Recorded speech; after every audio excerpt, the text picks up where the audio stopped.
Spring-driven air guns sell in their millions across the world, largely because of their relative simplicity. I mean, at the end of the day, they're just a cylinder with a piston in them, aren't they?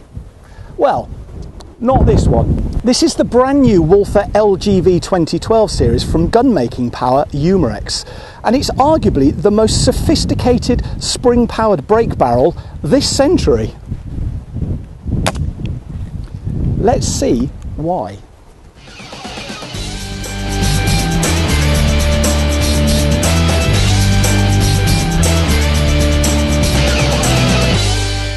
This is the flagship Competition Ultra version of the new LGV. There are also Master and Challenger versions, each of which have Ultra variants identified by the fitting of a muzzle brake like this one. The brake boasts a threaded end for silencer fitment, and the barrel, a Wولther of course, comes complete with fibre optic open sights and a breech lock-up system that bears legacy to the famous LG55 match rifles of the 1960s, guns which made Wولther so dominant in the high-precision world of target shooting. The 2012 version is a brake barrel sporter though, with this competition model's action sporting a dovetail cylinder for the fitting of a telescopic sight, a curved two-stage adjustable trigger that's metal bladed on UK models, and an automatic safety. It's all cradled in a chunky beech stock that boasts a rise and fall cheek piece, and while it's certainly quite a looker on the outside, put on your X-ray specs and you'll see something a little more than just a spring-driven piston-powered air rifle. This LGV is about as high-tech a Springer as you can get, with Wولther's SST super silent technology engineering transforming a mass-produced airgun into one that shoots like a tuned-up special. Many components are even manufactured with zero fit tolerances. Incredibly, through an elaborate study of pressures, temperatures, accelerations and times involved during the rifle's firing cycle, Wولther has been able to develop a vibration reduction system, or VRS, which results in the LGV becoming the smoothest shooting production Springer on the market today. They've even drilled additional air transfer holes in optimal locations inside the action in order to reduce the aggressiveness of the shot and allow the piston to come to rest more gently. The LGV's roots may be traced back to target shooting, but the latest incarnation makes a formidable sporter, effective against pests like pigeons, corvids, rats and rabbits. This was a particularly tough foray, with strong winds making it difficult to hold a steady aim. A heavy-footed camera crew didn't make the hunt any easier, so with them pushed right back out of filming range, I eventually stalked in close enough to dispatch this rabbit with an accurately placed headshot thanks to the Wولther's ultra-smooth firing cycle. Of course, all that technology inside does come at a price. The LGV is quite a weighty rifle to cart around the fields all day long. Certainly pulls your arm out of its sockets. But I can live with that, because having seen what goes on inside the LGV, it's easy to feel the benefit this brings not just to the firing cycle, but also when you're cocking the rifle, which on so many brake barrels these days is often a horrible mix of grating metal and scary spring sounds. But on the 2012 LGV, cocking the action is nothing short of a delight. To be truthful, it's hard to believe that there is a mainspring inside this cylinder. The gun is so smooth to cock, there's no graunching or grinding whatsoever. It's like silk on silk. Silky indeed, just listen. No spring noises there. And another thing I quite like is the fact that you've got an articulated cocking arm, which means there's no long, unsightly and stock weakening slot underneath the fore end.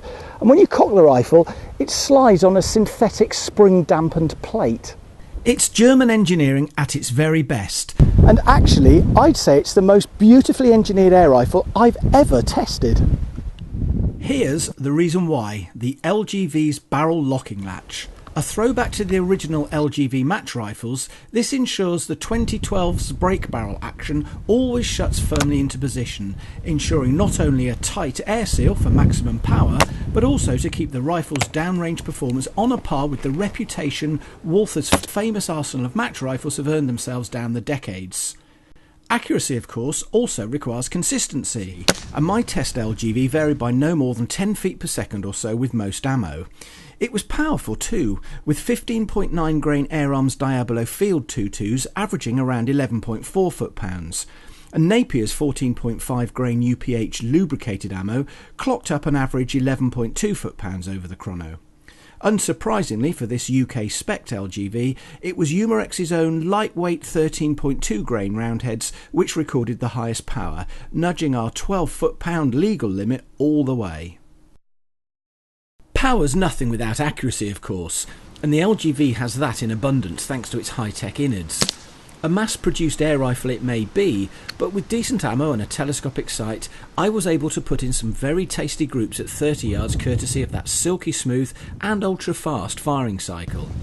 Sitting with arms on knees, I shot this little cluster using Napier's Power UPH, 14.5 grain semi-dome roundheads, straight out of the tin. Although, as with any break barrel rifle, it's important to make sure you seat the skirt all the way into the breech. As you can see, there's minimal recoil to send your shots off target, and the LGV's trigger helps in that respect too. Fully adjustable, it's a two-stage affair that gives you a very manageable first stage with a definite stop to the second, which also breaks with a crispness becoming of such a well-engineered air rifle. There's also a resettable safety catch situated at the rear end of the cylinder, which automatically comes on when the gun is cocked.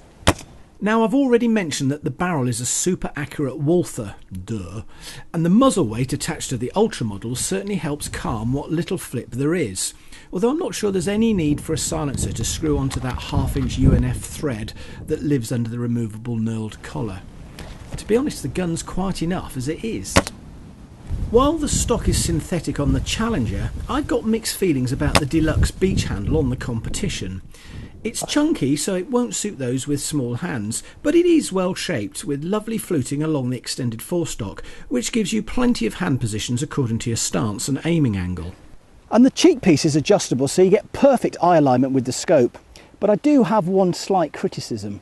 You see, while it's great to have a height adjustable cheek piece, what's not so great is it's too thin, and the edge of that wood there is quite sharp and it digs into your cheekbone as you take aim. Another small criticism is that Wولther have left the stock bolt screw standing rather proud. And if you want my opinion, I'm not sure Southpaws will like those mammoth-sized holes drilled into the right side of the cheek piece. At least these holes are welcome. They're for the anti-creep scope mount studs when you come to fit a telly to the dovetails that are milled into the cylinder. I say come to fit because you don't actually need a scope. The LGV's ready to shoot straight out of the box courtesy of its fibre optic open sights. A hooded red bead at the muzzle that aligns between two green dots on the rear sight, which is also adjustable for windage and elevation via click-stop thumb wheels. Now, you may consider the opens for cheap and cheerful plinking sessions at spinners and tin cans. Except this isn't about being cheap and cheerful. This is a rifle packed with the heritage of one of the most famous gun-making names in the world. And no matter what type of shooting you favour, you'll find Wولther's 2012 LGV the kind of rifle that you just can't put down. Yes, it may be one of the most expensive springers on the market today, but believe me, once you've got one in your shoulder, you'll be happy shooting it from dawn until dusk.